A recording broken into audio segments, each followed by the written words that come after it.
Frères et sœurs, nous reprenons l'évocation des apparitions de la rue du Bac à Catherine Labouré. Après les apparitions, la vie de Catherine, et puis quelques événements spirituels, surnaturels. Il est intéressant de considérer. Le 30 janvier 1831, à peu près, on va dire un mois et demi, après la troisième et dernière apparition, son noviciat s'achève et elle prend l'habit. On peut se rappeler les consignes que saint Vincent de Paul adressait à ses filles, tout entières dévouées au service de Dieu et du prochain, spécialement dans les pauvres. C'est un texte célèbre que je vous partage.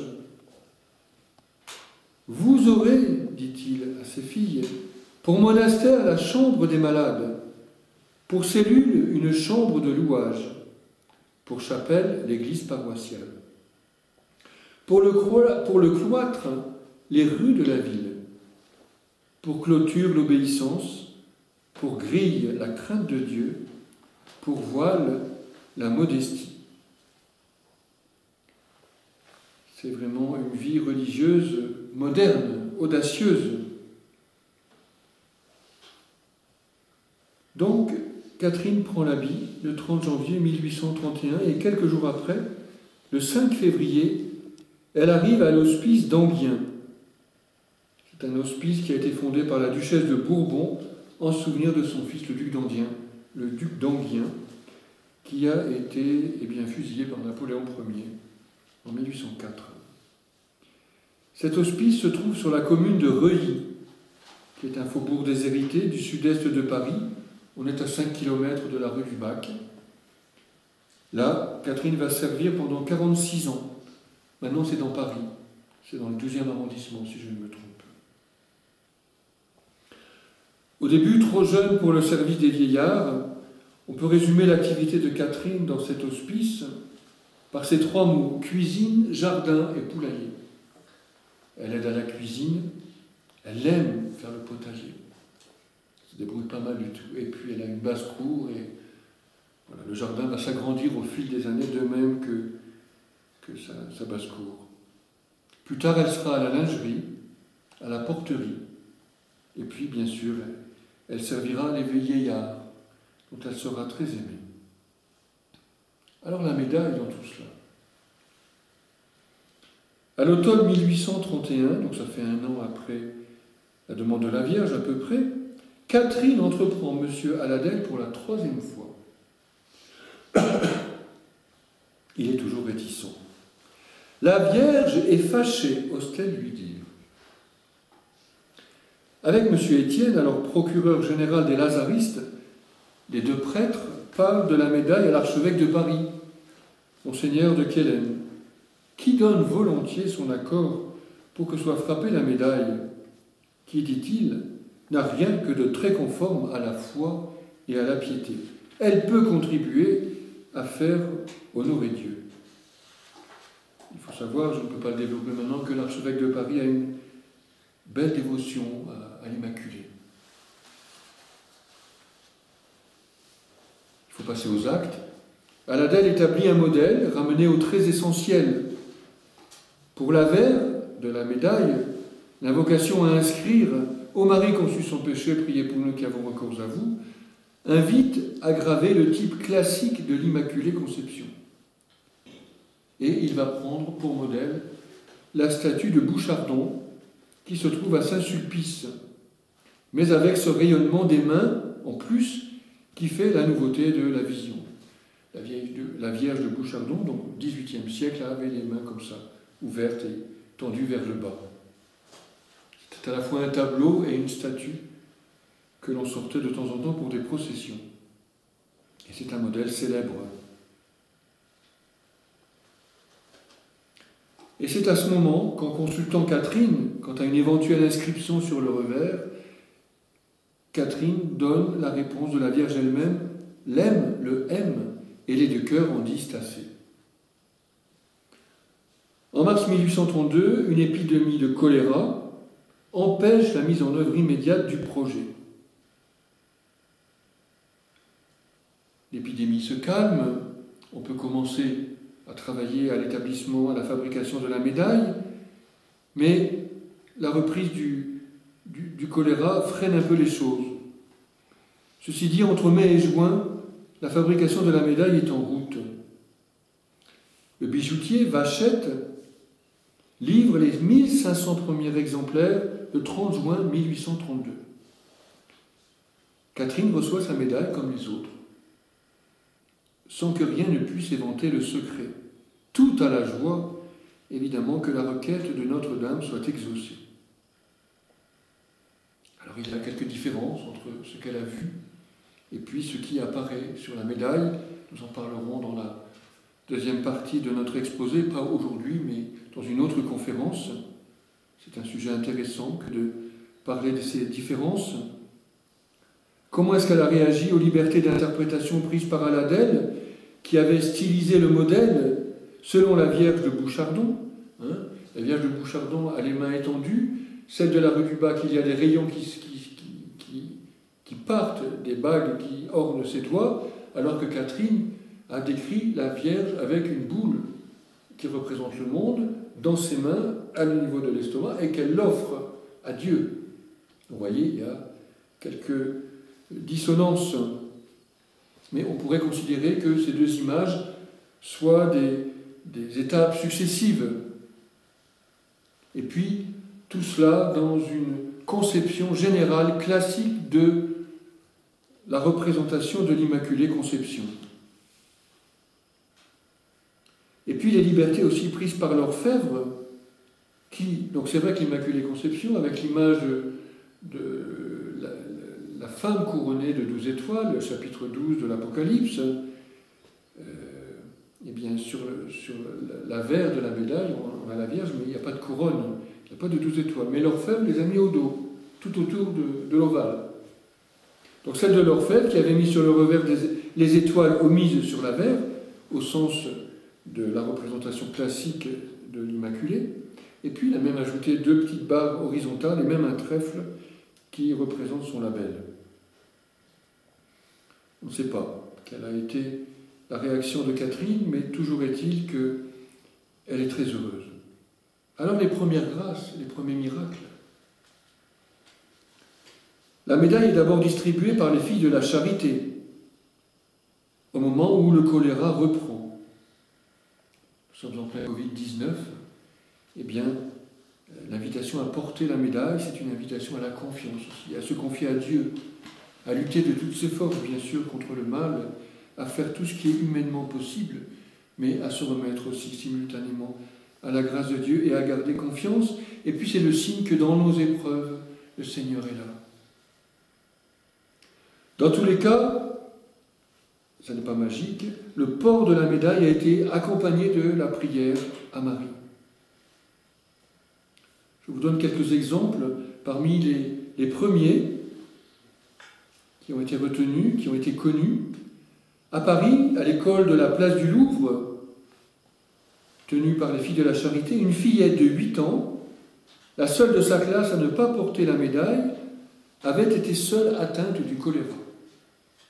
Les sœurs lui procurent la médaille, elle guérit aussitôt et revient le lendemain en classe. Il faut savoir que le choléra suffisait à vider un corps en une journée, on perdait toute son eau et le corps devenait squelettique en quelques heures.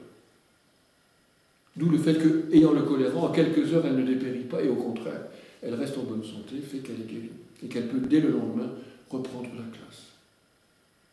Et puis la guérison d'une religieuse, sœur Marie-Félicité. En février 1834, elle a l'os du fémur gauche déboîté, la jambe paralysée, raccourcie d'au moins 3 ou 4 pouces, et le pied retourné au-dedans de lui-même. Je souris parce que c'est terrible pour la sœur, mais la description est terrible. Alors les médecins considèrent que la maladie sera longue et que la religieuse ne pourra plus marcher par la suite qu'avec des béquilles. Eh bien, le 1er mars, la médaille lui est imposée. Et on commence une neuvaine avec la récitation de la seule prière qui est gravée. Ô Marie, conçue sans péché, priez pour nous qui avons recours à vous. Eh bien, dans la nuit du 7 au 8 mars, la malade est réveillée. Après une commotion douloureuse, elle se rend compte que l'os du fémur a repris sa place, que la jambe s'est rallongée, le pied est redressé et que la guérison est totale.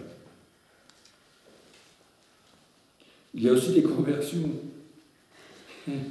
Et le 13 juin, un militaire d'Alençon, enragé et blasphémateur, à qui les sœurs ont remis la médaille, se met à prier contre toute attente. Il voit venir la mort avec sérénité jusqu'à dire « Ce qui me cause du chagrin, c'est d'avoir aimé si tard et de ne pas aimer davantage. » Bien d'autres conversions ont eu lieu. En général, une fois la médaille reçue, les personnes ont été totalement transformées. Elles sont revenues à la foi, elles se sont confessées et elles ont reçu l'Eucharistie avec dévotion. Et puis, certaines, comme ce militaire d'Alençon, ont eu une mort édifiante. Donc, rien de magique, la médaille miraculeuse n'est pas un gris-gris. La médaille est, au début, diffusée sans référence explicite à l'apparition. Pour cela, il aurait fallu procéder à une enquête canonique, demander l'autorisation à Rome, etc. Mais le succès vient déborder cette discrétion. Les miracles dont on parle provoquent des questions sur l'origine de cette médaille. Dès février 1834, avant qu'aucun récit n'ait été publié, la médaille est couramment qualifiée de miraculeuse.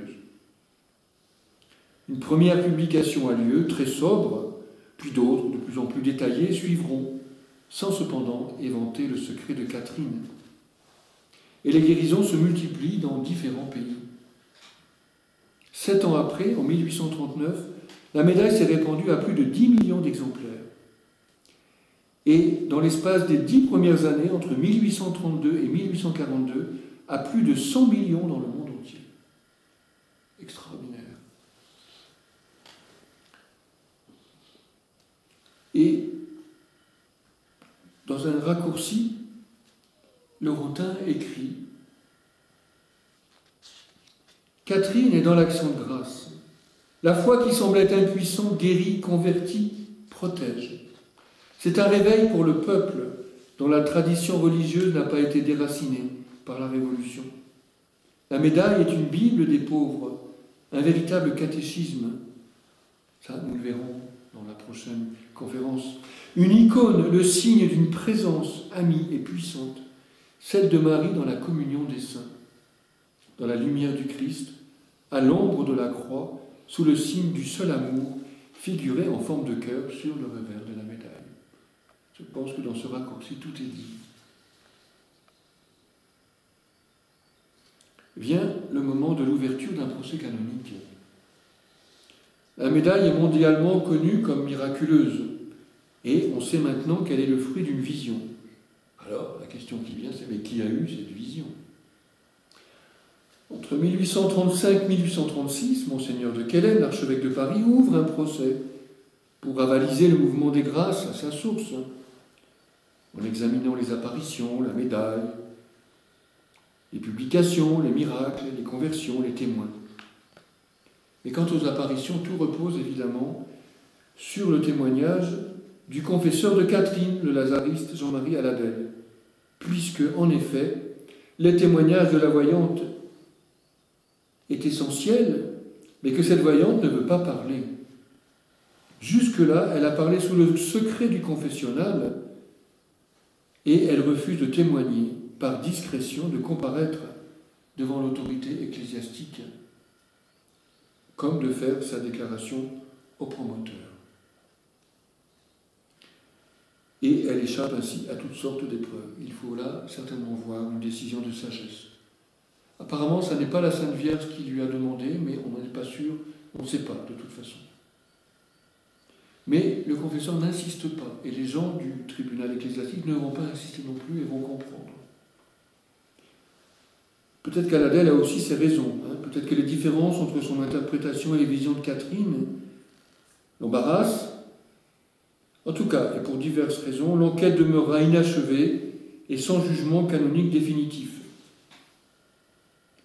Mais le Saint-Siège, au vu des grâces obtenues par le port de la médaille, instituera toutefois une fête de la médaille miraculeuse, mais il faudra attendre encore un moment, j'anticipe, ce sera en 1894. On peut toujours, bien sûr, célébrer cet office aujourd'hui. Voilà 5 ans que Catherine est entrée au séminaire de la rue du Bac, et le 3 mai 1835, elle prononce ses vœux religieux. Sa vie est celle d'une fille de la charité, comme les autres la mènent à Reuilly, s'occupe des pauvres, des vieillards de l'hospice, le travail de la vie de chaque jour. Une chose m'a beaucoup touché, c'est les liens qu'elle entretient avec sa famille, la sollicitude qu'elle a pour les siens.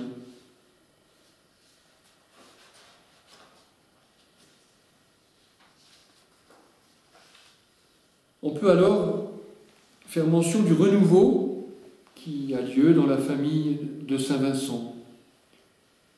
Autour des années 1840, les supérieurs sont d'accord pour dire que tout a changé depuis 1830. Les prophéties se sont réalisées. On assiste dans les 2 congrégations à une nouvelle ferveur, à un renouveau en profondeur. Et le nombre d'évocations augmente considérablement. On envoie de plus en plus de missionnaires à l'étranger. Et les effectifs du noviciat sont passés d'une petite centaine à plus de 500, ce qui est beaucoup. On assiste à une expansion mondiale des 2 communautés qui va de pair avec l'expansion de la médaille, qui dans les années 1850 est incalculable, de l'ordre du milliard. Les 2 familles de Saint-Vincent sont un instrument au service de sa diffusion. Et il me semble que cela est en harmonie avec le charisme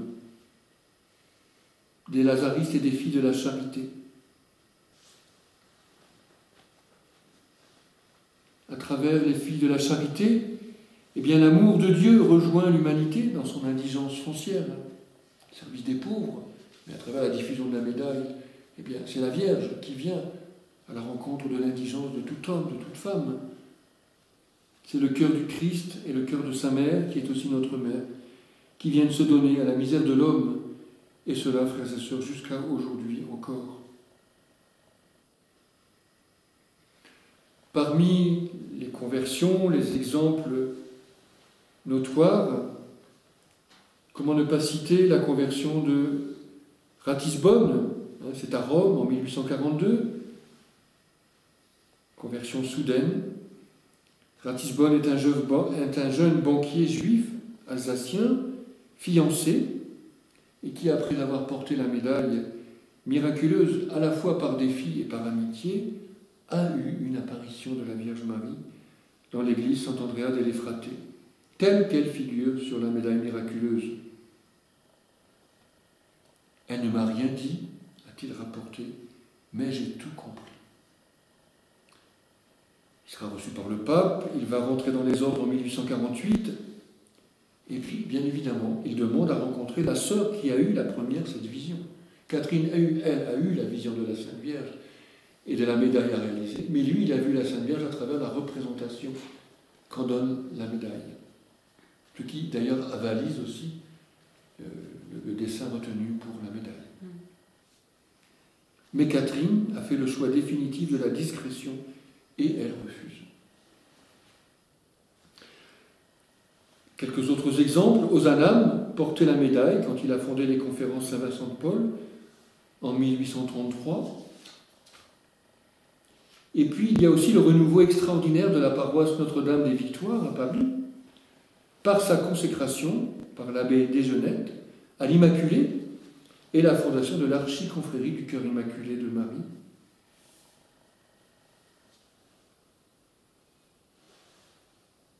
C'était en 1836, et cela après qu'il eut reçu de la Vierge une locution le lui inspirant. Je crois qu'il y avait quelques personnes qui venaient à sa messe. Il a annoncé qu'il y aurait une conférence le lendemain ou le soir, et il y avait 200 personnes, et puis voilà, le nombre s'est multiplié. C'est une très belle histoire, ça vaut la peine de chercher à la connaître. Et puis Notre-Dame des Victoires est toujours un lieu de pèlerinage. Et puis le curé d'Ars, curé d'Ars, a consacré sa paroisse à Marie conçue sans péché le 1er mai 1836. Il a fait faire une statue de la Vierge au rayon, comme sur l'avers de la médaille. Le motif de la porte du tabernacle de l'autel de la Vierge représente tout entier le revers de la médaille, exactement. Et puis, que de grâce à la suite de cette consécration à l'Immaculée. À une époque, nous allions à Ars, j'aimais beaucoup, célébrer le matin très tôt, dès l'ouverture de la chapelle, c'était 6h30 ou 7h, la messe dans cette chapelle de la Vierge. Et puis Newman se l'est accroché au cou le 22 août 1845, 2 mois avant sa conversion, le 9 octobre 1845. Des nouvelles de la confrérie des enfants de Marie, qui avait été demandée par la Vierge Marie à l'Adèle. Donc la réalisation de la confrérie des enfants de Marie, demandée par la Vierge à l'Adèle, a surgi comme d'elle-même en 1838 à travers une initiative privée en province, et puis très vite elle s'est mise en place, elle s'est développée, et puis elle a été reconnue par Rome en 1847. C'est devenu un mouvement important. Et à travers cela, c'est toute la thématique de Marie et les jeunes qui est contenue dans cette demande et réalisation. Et quelque part, on pourrait évoquer ici le Festival Marial International, puisqu'ils sont très liés à la rue du Bac, ils vénèrent la Vierge au globe, la statue de Marie avec le globe dans ses mains, et puis ce sont des jeunes qui se sont réunis autour de Marie et qui ont fondé ce festival marial. J'avance dans le temps, 1846, dans le diocèse de Vienne et Grenoble, ce sont les apparitions de la Salette. Rappelez-vous, lors de la deuxième apparition de la Vierge, donc l'apparition de la médaille, à Sainte Catherine, la Vierge avait dit « Cette boule que vous voyez représente le monde entier », elle avait précisé particulièrement la France, et chaque personne en particulier. Et plus tard, Catherine avait ajouté, dans son récit, « Les grâces figurées par les rayons découlaient avec plus d'abondance sur une partie du globe qui se trouvait au pied de Marie, et cette partie privilégiée, c'était la France. » Lors de la première apparition de la rue du Bac, la Vierge avait annoncé « Les temps seront mauvais, les malheurs viendront fondre sur la France. » Et on peut dire, sans jouer sur les mots, que l'apparition de la Salette, le 19 septembre 1846, confirme que les temps sont mauvais. Je ne vais pas redire ce qui s'est passé à la Salette. On était alors en pleine crise économique, et puis 2 ans après, éclatait la révolution de 1848. À la Salette, la Vierge pleurait. Elle invitait l'Église et le monde à la conversion. À la rue du Bac, Marie avait préparé le chemin du salut en l'invitant à puiser les grâces nécessaires. Mais venez au pied de l'autel, là les grâces seront répandues sur toutes les personnes qui les demanderont avec confiance et ferveur. Évoquant la beauté et l'éclat des rayons qui jaillissaient de l'apparition, Catherine rapportait « C'est le symbole des grâces que je répands sur les personnes qui me les demandent. » Et Marie n'a pas manqué non plus de faire comprendre qu'on n'espère pas assez. Ces pierreries où il ne sort pas de rayons, ce sont les grâces que l'on oublie de me demander. C'est une manière, si vous voulez, de faire le lien entre toutes ces apparitions mariales, spécialement en France et en Europe, et puis bien sûr dans le monde entier, qui vont se succéder.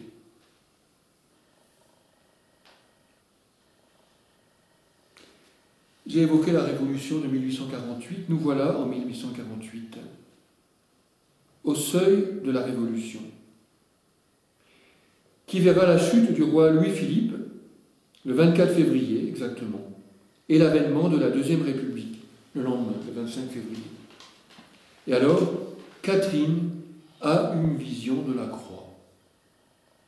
C'est ce qu'on appelle souvent la croix de 1848. Catherine a une vision de la croix.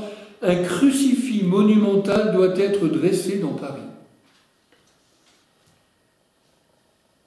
Ici, je reprends la présentation qu'en fait René Laurentin, parce que le manuscrit de Catherine a une mise en page complexe et c'est difficile de l'ordonner. C'est écrit un peu dans tous les sens. Et qu'est-ce qui est premier, deuxième, troisième, second, en plus avec des croquis, tout cela dans une lettre qu'elle adresse à Aladel en lui disant encore une fois, cela fait la troisième fois que je vous parle de cette croix. Donc je suis l'ordre que René Laurentin a retenu. Et puis il y a aussi un autre autographe qui complète ce texte. Je cite, cette croix, donc c'est Catherine qui écrit, donc nous sommes à Paris. Cette croix sera appelée la croix de la victoire. Elle sera en grande vénération de toute la France et des pays les plus éloignés, et même de l'étranger. Les uns y viendront par dévotion, et les autres en pèlerinage, et d'autres par curiosité. Enfin, il se fera des protections toutes particulières qui tiendront du miracle. Il ne viendra pas une personne à Paris qui ne vienne voir et visiter cette croix comme une œuvre de l'art.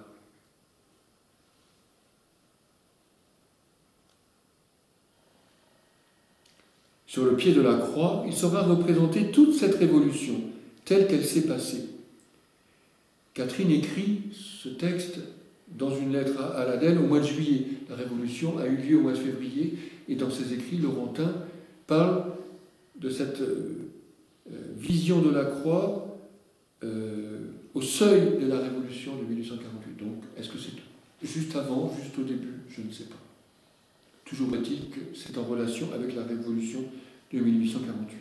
Sur le pied de la croix, il sera représenté toute cette révolution, telle qu'elle s'est passée. Le pied de la croix m'a paru avoir 10 à 12 pieds en carré, 3 mètres d'épaisseur, et la croix de 15 à 20 pieds de hauteur. Et une fois élevée, elle m'apparaissait à peu près de 30 pieds de hauteur, 6 mètres. Sous cette croix, il reposera une partie des morts et des blessés pendant les événements si pénibles.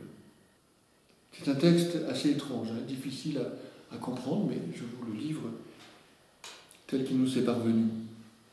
Et ici, Catherine poursuit en écrivant étrangement, « Il doit y en avoir de tous les pays qui en ont perdu, ou du moins ceux qui y seront représenteront tous les autres. Alors, est-ce qu'il s'agit des morts tombés lors des insurrections et révolutions qui vont se succéder entre le 3 mars et le 26 juin 1848 ? J'avais oublié mon histoire. Budapest, Turin, Rome, Prague, Vienne, Milan, Paris.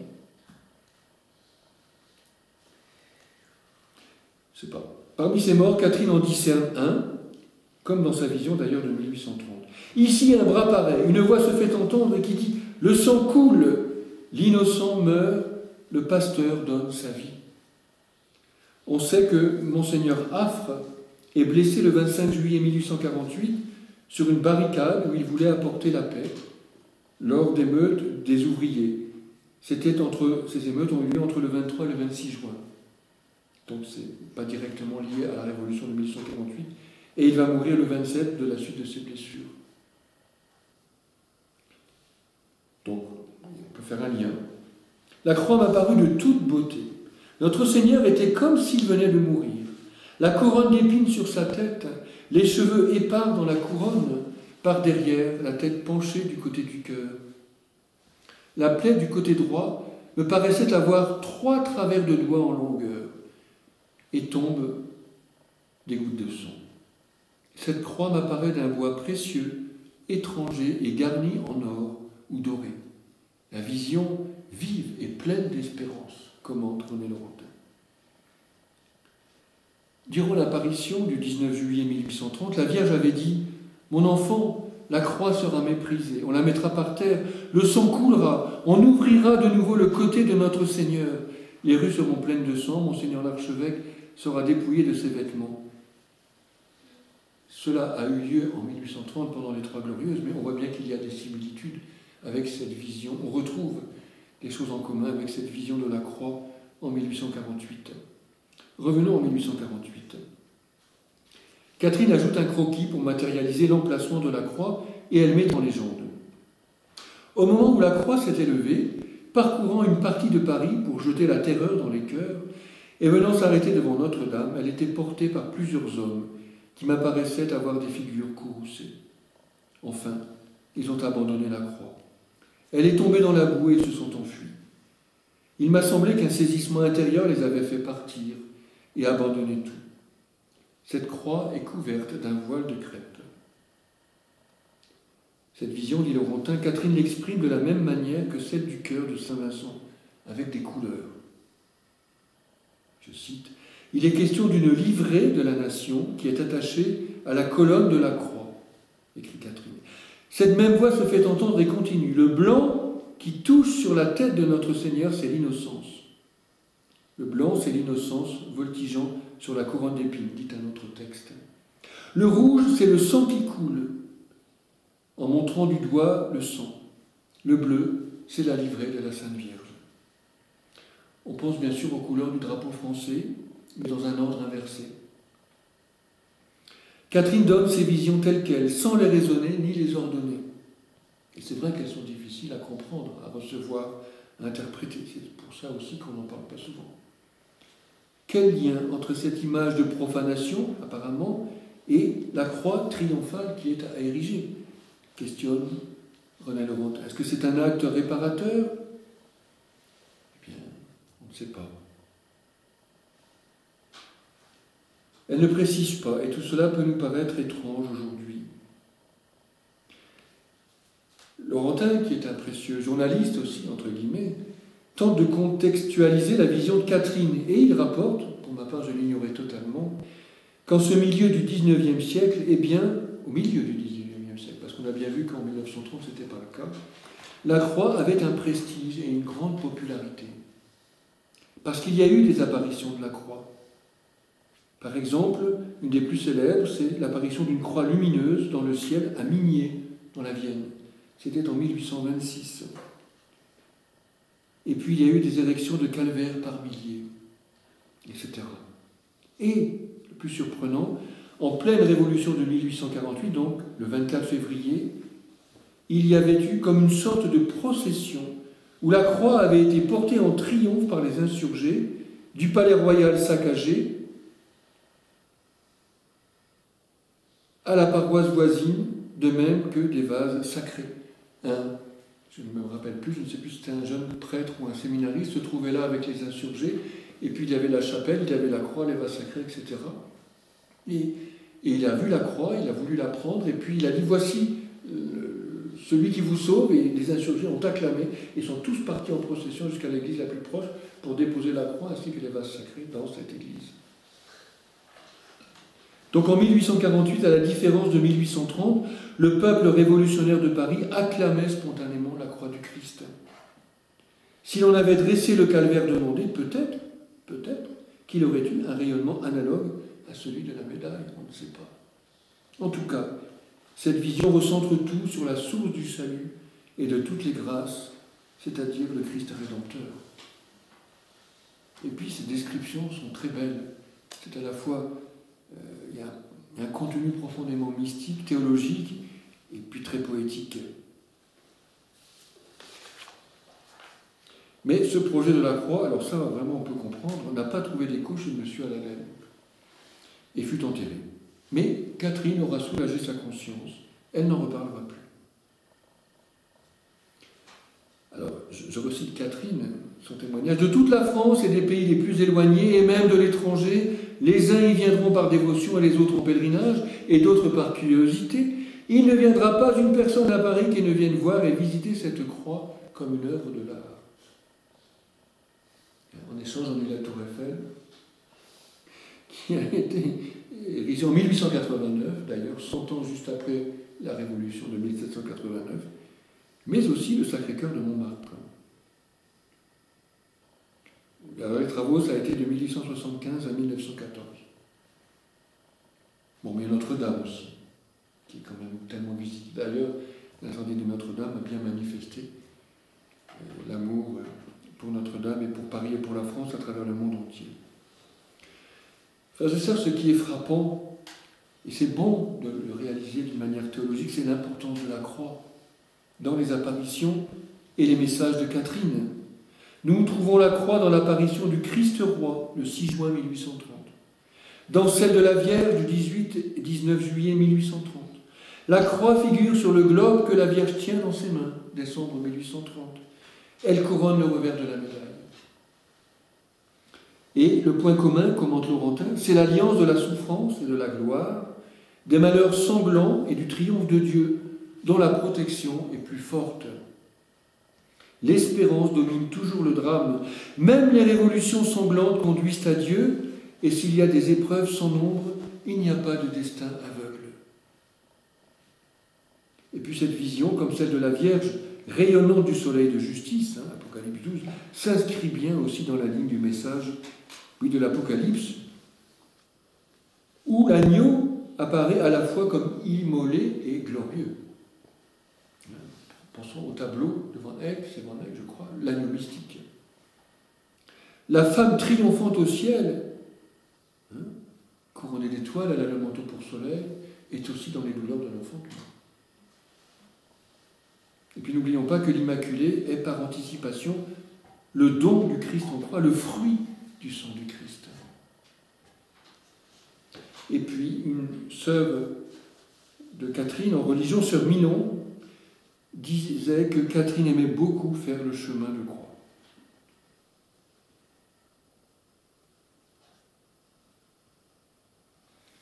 Un autel et une statue. La médaille a été frappée, elle est distribuée, elle a porté tout le fruit de grâce escompté. Mais Catherine a eu la vision de Marie tenant dans ses mains un globe et offrant ce globe. Et jusqu'à sa mort, sœur Catherine a demandé que soit établi un autel et une statue commémorative au lieu de la première apparition de la médaille, c'est-à-dire à droite du cœur. Et ça, on peut penser que c'est bien sûr la volonté de la Vierge Marie. Cette statue aura un globe dans les mains, comme l'apparition. C'est une donnée que M. Aladel n'a pas retenue pour l'établissement de l'avers de la médaille. Et Catherine a qualifié plusieurs fois ce différend avec son confesseur comme étant le martyr de sa vie. C'est le martyr de ma vie. Elle demandait aussi, en un temps où la communion eucharistique n'était pas accordée tous les jours, une communion supplémentaire pour la communauté, en fait pour les deux communautés, Lazariste et Fille de la Charité, pour l'anniversaire de l'apparition. Il y a eu un projet de tableau de la Vierge au globe par un peintre qui s'appelle Le Taille en 1841, selon les indications de Catherine, mais le projet n'a pas été retenu. Et avec la réalisation d'un autel avec la statue de la Vierge au globe sur le lieu de l'apparition et une communion à la date anniversaire de l'apparition, elle demandait l'ouverture de la chapelle au public, aux fidèles. On est dans la chapelle privée, entre guillemets, de la maison mère des Filles de la Charité. C'est pas comme aujourd'hui. Il n'y a pas de porte qui ouvre sur la rue. Ce qui initierait le pèlerinage dans ce lieu de grâce donné par la Sainte Vierge, qui a dit « Venez au pied de cet autel, toutes les personnes qui demanderont. » Et puis de la même façon, elle demandait un autel au cœur de Saint-Vincent et une communion eucharistique supplémentaire. Alors, les choses vont bouger, mais très progressivement. C'est pas qu'on ne voulait pas, mais c'est que c'était difficilement réalisable. Par besoin de place pour accueillir les nombreuses novices, la chapelle est agrandie entre 1849 et 1856. Un nouveau maître-autel est réalisé, en arrière duquel une statue de la Vierge, au rayon, est dressée, selon le modèle de la verre de la médaille miraculeuse, et cela définitivement en 1856. Entre-temps, il y avait une statue provisoire. Cette statue sera couronnée en 1897. Et c'est la statue que nous voyons aujourd'hui. L'ancien autel de 1830 est déplacé dans la chapelle latérale à droite, dédiée à Saint-Vincent, où l'on peut vénérer aujourd'hui encore son cœur, ce cœur tout brûlant d'amour de Dieu et des pauvres, et dont la vision symbolique en 1830 avait tant frappé Catherine. Alors cette statue de la Vierge aux mains ouvertes que l'on voit, sur toutes les images que l'on voit au centre, au-dessus de l'autel et derrière le tabernacle, ce n'était pas tout à fait ce qu'elle avait demandé, témoignait une sœur dans la confidence. Ni le lieu d'abord, ni la forme. Citation, elle n'était pas absolument satisfaite de la statue de la Sainte Vierge, parce qu'elle n'était pas représentée comme elle l'avait vue, tenant la boule du monde dans ses mains, disait une autre sœur. C'est à l'endroit de la première apparition de la médaille, à droite et non plus au centre, qui est le lieu de la troisième apparition de la Vierge, qu'elle désirait l'autel. Mais, du moins, la statue en arrière du maître-autel commémore l'apparition, avec des éléments qui la rappellent. Elle correspondait au désir d'illustrer le pèlerinage de la rue du Bac. Mais, comme je l'ai déjà dit tout à l'heure, la communauté est de plus en plus nombreuse, avec plus de 500 novices. On a agrandi la chapelle déjà pour les accueillir, plus les sœurs qui sont là, il y a des sœurs professes, il n'y a pas que des novices. Eh bien, ça ne permettait pas d'ouvrir la chapelle au public, aux fidèles. Quelques mois avant sa mort, au printemps 1876, elle donne à sa supérieure, sœur Dufesse, le récit des apparitions. Et elle lui confie son tourment quant à la réalisation de la Vierge au globe.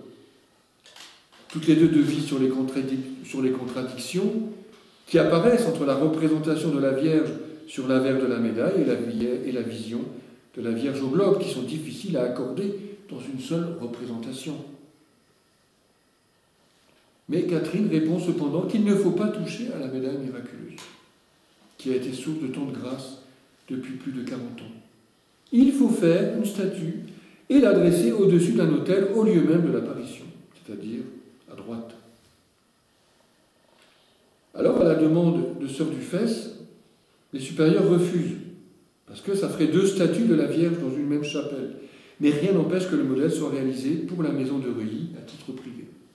Et c'est ce qui se fera fait dans un premier temps, avec une première statue. L'autel de la Vierge au globe, dans la chapelle même de la rue du Bac, ne fut érigé qu'en 1880, à l'occasion du 50e anniversaire des apparitions et 4 ans après la mort de Catherine.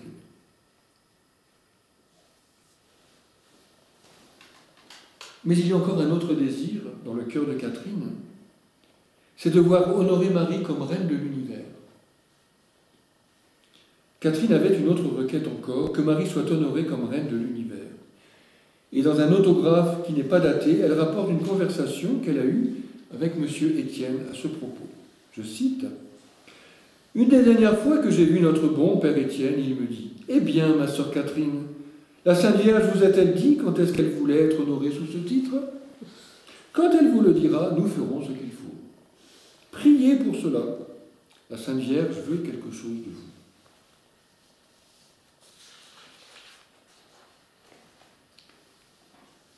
Et puis, dans une note manuscrite sur la Vierge au globe, Catherine écrit « Oh, qu'il sera beau d'entendre dire « Marie est la reine de l'univers !» particulièrement de la France. Et les enfants s'écrieront, et de chaque personne en particulier, avec joie et transport. Ce sera un temps de paix, de joie et de bonheur qui sera long. Elle sera portée en bannière et elle fera le tour du monde. Je ne sais pas à quoi ça correspond, mais c'est une exultation magnifique de la part de Catherine. Vous dire ce que j'ai éprouvé alors et tout ce que j'ai appris au moment où la Sainte Vierge offrait le globe à notre Seigneur, c'est impossible de le rendre. Car la Vierge au globe qui offre, c'est Marie, reine de l'univers. Bien sûr, puisqu'elle offre. Le globe figure l'univers. Marie est la reine toute miséricordieuse du genre humain. Et répondant aux questions de sœur Dufesse, après le récit que Catherine lui a fait au printemps 1876, sœur Grand, se faisant l'écho des confidences de Catherine à M. Aladel, rassemble ses souvenirs et écrit à sœur Dufesse. « Oui, d'un de dire, c'est bien vrai ce que Catherine vous a dit. » Parce qu'à l'époque, moi je l'ai entendu dire, raconté par M. Aladel, et peut-être même par Catherine. « Oui, notre douce reine a apparu, tenant la boule du monde dans ses mains virginales et bénies, la réchauffant de son amour, la tenant sur son cœur tout miséricordieux et la regardant avec ineffable tendresse. » C'est le regard de Marie sur nous, sur le monde, même en feu, les malades.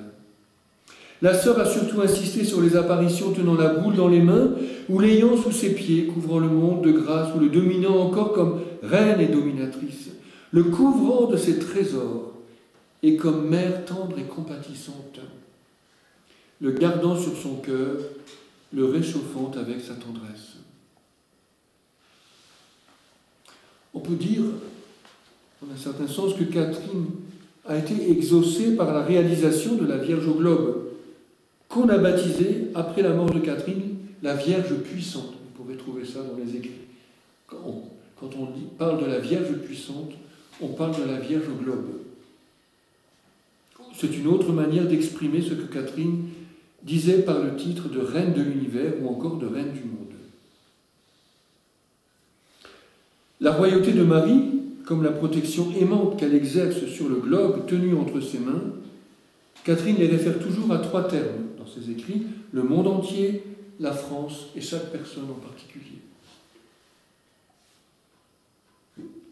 Et dans la chapelle de la rue du Bac, au pied de la représentation de Marie, présentant la terre, l'univers dans ses mains à Dieu, il est écrit encore aujourd'hui, je l'ai signalé dans l'autre conférence lorsqu'on a visité l'intérieur de la chapelle de la Médaille Miraculeuse, c'est entre la statue et l'autel, en dessous il y a la chasse de Catherine, c'est écrit en lettres d'or: ce globe représente le monde, tout particulièrement la France, et chaque personne en particulier.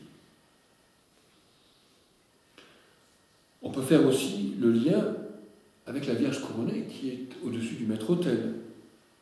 La statue de la Vierge aux mains ouvertes, dressée au-dessus du maître-autel, est couronnée. Elle est couronnée en 1897.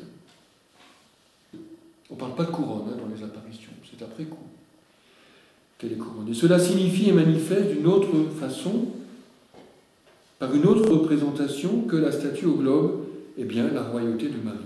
Et puis, quand même, Pie XII instituera en 1854 la fête de la Vierge Marie Reine et l'inscrira au calendrier romain au 22 août. Et d'ailleurs, il fera le lien avec Fatima et il demandera que ce jour-là, chaque année, on consacre le monde, on se consacre au cœur immaculé de Marie.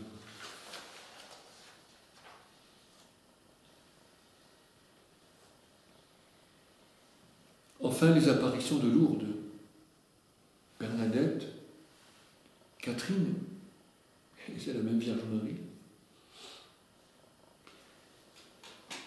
Le 27 novembre 1830, Marie demande à Catherine Labouré de faire frapper une médaille et d'y inscrire sur l'avers l'invocation « Ô Marie conçue sans péché, priez pour nous qui avons recours à vous ». 1830. Et le 8 décembre 1854, qu'est-ce qui se passe? À Rome, le pape Pie IX définit le dogme de l'Immaculée Conception. Voici le texte exact qui définit ce mystère. La bienheureuse Vierge Marie, dès le premier instant de sa conception, par une grâce et une faveur singulière de Dieu Tout-Puissant, en vue des mérites de Jésus-Christ, sauveur du genre humain, a été préservée intacte de toute souillure due au péché original. C'est la bulle dite Ineffabilis Deus. 1854, 8 décembre, fête d'ailleurs de l'Immaculée Conception. Et le 11 février 1858, nous sommes à Lourdes, la Vierge apparaît pour la première fois à Bernadette Soubirous. Et là, elle se présente en disant « Je suis l'Immaculée Conception ». C'est fort, la rue du Bac, la définition du dogme, et puis la Vierge qui parle encore d'Immaculée Conception. Ô Marie conçue sans péché, c'est la Vierge qui a demandé cette prière.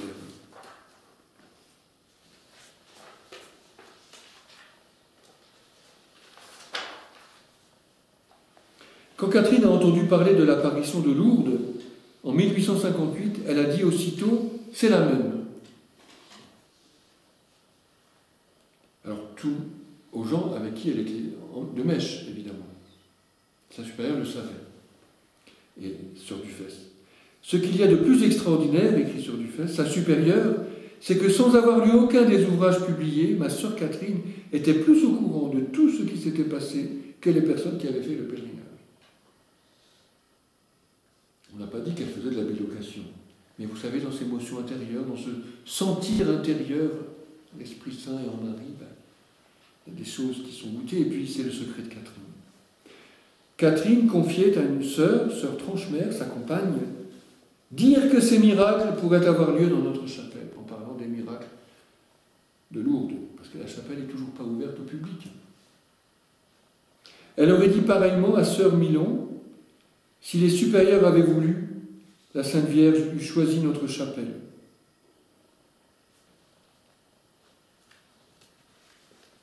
Selon sœur Pinault, sœur Dufesse aurait trouvé dans les papiers de Catherine ces mots écrits de sa main: « Ma bonne mère, ici on ne veut pas faire ce que vous voulez, manifestez-vous ailleurs. »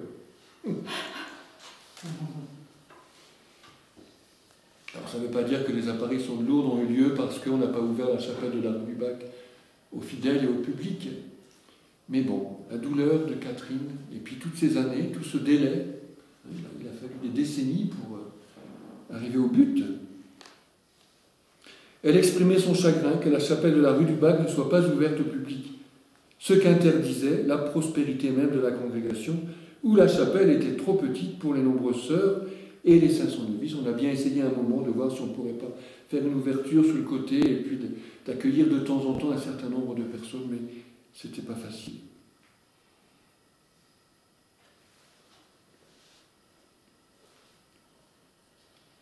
Les dernières années,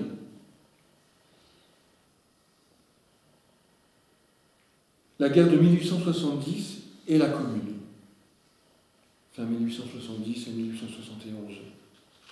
En 1870, c'est la guerre contre les Prussiens, avec le siège de Paris, et puis l'armistice, et la proclamation de la Troisième République. Avec sa sœur, Catherine est sur le pont, elle est au service des pauvres, des combattants. Alors, dans ce temps très troublé, c'est quand même la guerre, et c'est sur place la guerre. On se confie à la protection de Marie, on porte la médaille miraculeuse, on l'attache aux portes, aux fenêtres des maisons. Monsieur Étienne rappelle les grâces de protection annoncées par la Vierge et qui ont été bien reçues en 1830-1848, c'est l'invitation à la confiance. Et puis, le 17 janvier 1871, la Vierge apparaît à Pontmain. L'armée des Prussiens est toute proche, elle est aux portes de Laval, à quelques kilomètres de Pontmain. On est dans l'ouest. Marie invite à la prière. Il y a une inscription dans le ciel. « Mais priez, mes enfants, Dieu vous exaucera en peu de temps, mon fils se laisse toucher. » 5 jours plus tard, le 22 janvier, à la surprise des chefs militaires français, les troupes prussiennes se retirent. Le 28 janvier, Paris a capitulé, l'armistice est signé.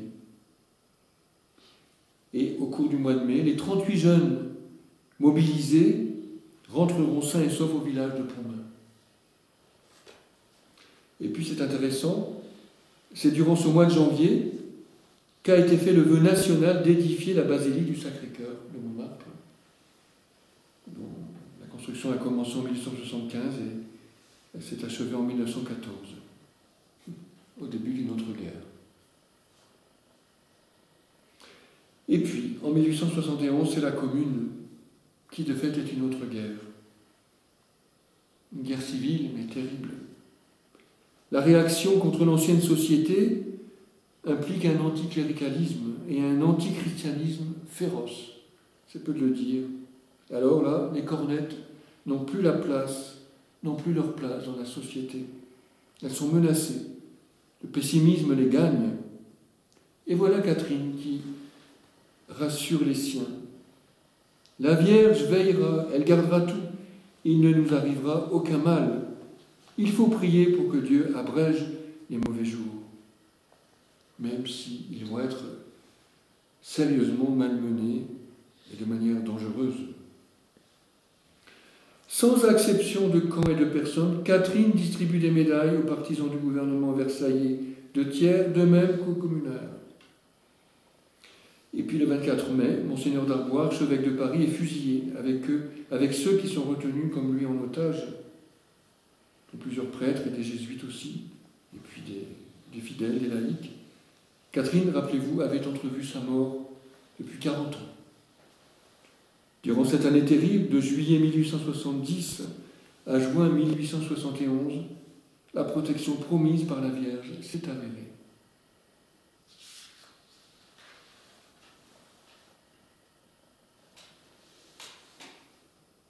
C'est cette présence protectrice, aimante, miséricordieuse de la Vierge que nous devons retenir et cette présence, nous devons croire dans la foi qu'elle est là. Marie est avec chacun, chacune d'entre nous, dans tout ce que nous avons à vivre. Nous arrivons tout doucement vers la fin de la vie de Catherine, la mort de Catherine. Je ne peux pas développer, mais Catherine semblait savoir à peu près quand est-ce qu'elle mourrait. J'en viens au dernier jour directement. On est le 31 décembre 1876. Elle a 70 ans. L'année s'achève. Sa prieure, sœur Dufesse la plaisante. Quand même, vous allez bien voir l'année qui vient. Et puis elle répond imperturbablement « Je ne verrai pas demain ». Et de fait, elle s'endort doucement dans la mort à 7 heures du soir, entourée de ses sœurs qui récitent les prières pour les agonisants et puis bien sûr l'invocation de la médaille.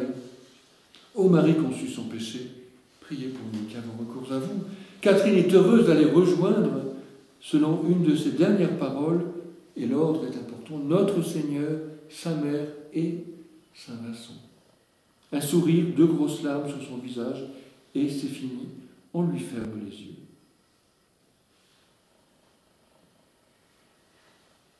Oui, c'était bien elle qui avait vu la Sainte Vierge. Et alors le silence a perdu sa raison d'être, avec la vie terrestre de celle qui avait si vaillamment défendu son secret.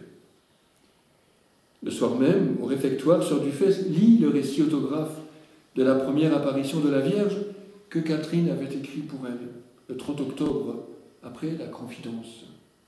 Et alors ce sera la lecture spirituelle, ce soir-là, pour la communauté. Mais alors, quelle lecture spirituelle de choix! On la veille, bien sûr, on la photographie avec la coiffe du séminaire, du noviciat, puis avec la cornette ailée. Et au matin du 1er janvier, la rumeur suscite un immense défilé. À la mort de sœur Catherine, témoigne sœur Angélique, aucune ne pleura. Et nous ne nous sentions pas tristes, c'est une explosion de joie. Elle est enterrée dans un caveau sous la maison de Reuilly, et vers 1896, le caveau sera transformé en chapelle. Mais je vous invite à lire la petite vie, au moins une des vies écrites par René Laurentin, mais il y a d'autres auteurs d'ailleurs qui ont produit des récits de la vie de Sainte Catherine ou de la médaille, ou de l'histoire de la médaille, ou le récit des apparitions, parce que ça vaut vraiment la peine. Alors, nous arrivons vers la fin de notre propos, vers la béatification et la canonisation. Tout d'abord, les espérances de Catherine sont comblées. En 1880, on célèbre le 50e des apparitions et de la médaille. On installe à la rue du Bac la statue de la Vierge au globe et l'autel. Et ce sont les premières ouvertures de la chapelle au pèlerinage. Les 2 communions demandées par Catherine, le jour anniversaire des apparitions du cœur de M. Vincent et de la médaille, sont accordées. Le 27 novembre 1894, la fête liturgique de la manifestation de la médaille miraculeuse est célébrée pour la première fois.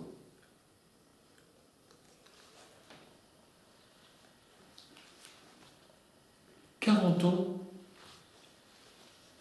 pour arriver à ce résultat.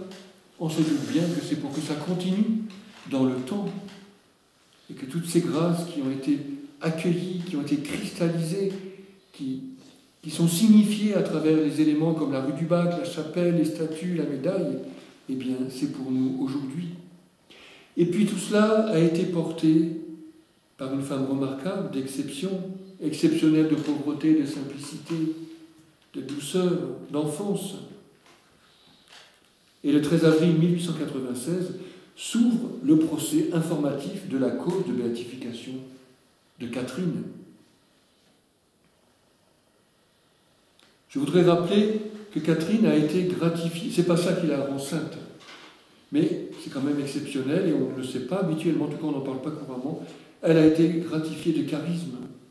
Les charismes ce sont des dons gratuits donnés par l'Esprit Saint pour édifier l'Église. Donc des charismes extraordinaires, des apparitions, des visions, des songes, des prophéties, voyances, intuitions surnaturelles, grande grâce de discernement et de conseil. Et puis les charismes ordinaires, ceux du quotidien, le service des pauvres, des souffrants. Elle avait aussi le don de pacifier, d'aider les pécheurs à leur libération en allant à la source. La sainteté de Catherine. La sainteté de Catherine, c'est la sainteté des simples et des pauvres. Celle-là qui est jaillie à la source même de l'Évangile. Heureux les pauvres de cœur, le royaume des cieux est à eux. On pense à Sainte Bernadette, à la petite Thérèse. Son secret, eh bien, c'est l'amour et le service des pauvres, nos maîtres, comme disait saint Vincent de Paul, en qui elle voyait le Christ. Le don total d'elle-même à travers toutes les activités qui ont fait sa vie, toutes données à Dieu et aux autres. La prière a jailli d'elle aussi, dès l'enfance. Elle a vécu ses dons de lumière dans l'épreuve, la constance de la foi, l'espérance et l'amour dans l'épreuve. Elle a connu la maladie aussi, on n'en a pas beaucoup parlé, on n'en a pas parlé. Sa mission a rencontré aussi une opposition constante, qu'elle a même appelée son martyre, déchirée entre l'autorité de son confesseur et puis la lumière de Dieu qui la précède. Elle a été fidèle jusqu'au bout. Elle a surmonté ses tourments en recourant à l'aide de Dieu, qu'elle avait été invitée à venir puiser au pied de l'autel, dans la chapelle de la rue du Bac, et puis après, lorsqu'elle n'était plus à la rue du Bac, eh bien, au pied du tabernacle. Elle a vécu l'humilité, si chère à saint Vincent. En 1876, elle disait « Je n'ai été qu'un instrument. Ce n'est pas pour moi que la Sainte Vierge est apparue. Si elle m'a choisi, ne sachant rien, c'est afin que l'on ne puisse pas douter d'elle. » Enfin, béatification et canonisation. Le 21 mars 1933, 56 ans après sa mort, c'est l'exhumation du corps de Catherine à Reuilly et le transfert du corps à la rue du Bac. Le lendemain, le 22 mars, c'est l'ouverture du cercueil. Le corps ne s'est pas corrompu dans la tombe. On l'a retrouvé intact, tel qu'au jour de sa mort. Parfaite souplesse des bras et des jambes, muscles conservés, la couleur gris-bleu de l'iris persiste encore, constate le docteur Didier, responsable de l'exhumation. Des reliques sont prélevées.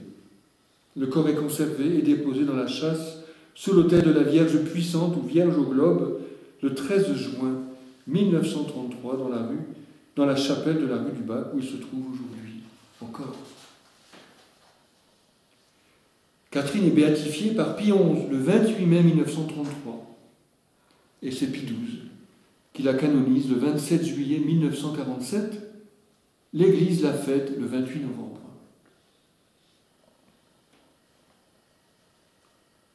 Plus près de nous, en 1980, le 31 mai, c'est la visite du pape Jean-Paul II à la rue du Bac. C'est un événement qu'un pape aille à la rue du Bac. Et il inaugure officiellement la reprise du culte, entre guillemets, dans la chapelle qui vient d'être restaurée. Le 27 novembre de cette même année, 1980, c'est le 150e anniversaire de l'apparition de la médaille miraculeuse. Je voudrais terminer avec la prière de Catherine, tout en simplicité. La prière est connue. Lorsque je vais à la chapelle, je me mets là devant le bon Dieu et je lui dis « Seigneur, me voici, donnez-moi ce que vous voulez. S'il me donne quelque chose, je suis bien contente et je le remercie. S'il ne me donne rien, je le remercie encore parce que je n'en mérite pas davantage.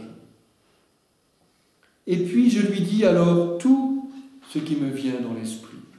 Je lui raconte mes peines et mes joies et j'écoute. Si vous l'écoutez, il vous parlera aussi, car avec le bon Dieu, il faut dire et écouter. Il parle toujours quand on y va bonnement et simplement. Amen.